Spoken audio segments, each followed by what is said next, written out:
মাত্র এখন উনি আসেন নাই, উনার টিন নাই বললেই চলে উপরে। দেখেন আকাশ একদম ফুটা।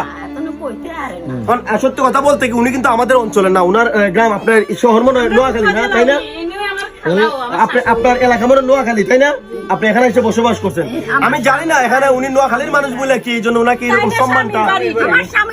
স্বামীর বাড়িটা না?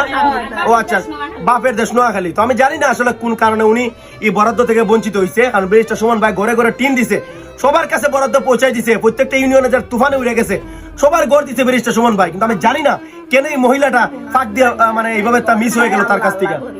উনি বসে বসে আল্লাহ আল্লাহ করে যে আল্লাহ আমার ঘরে যেন বৃষ্টিটা না পড়ে, তুফান যেন না হয়, বৃষ্টি যেন না হয়, তুফান যেন না হয়। উনি আল্লাহ আল্লাহ করে, কারণ হচ্ছে উনার ঘরের উপরে অবস্থা তো খারাপ ভাই, বৃষ্টি আসলে বিছনার থেকে সবকিছু নষ্ট হয়ে যায়। আচ্ছা আমি আমি একটা কথা কই, আমরা সবকিছু সুমন ভাইয়ের উপরে ছাইরা দিতাম চাই না। আমরাও তো কিছু টেহা হইলেও আছে, আমরা মিল্লা জিল্লা তাই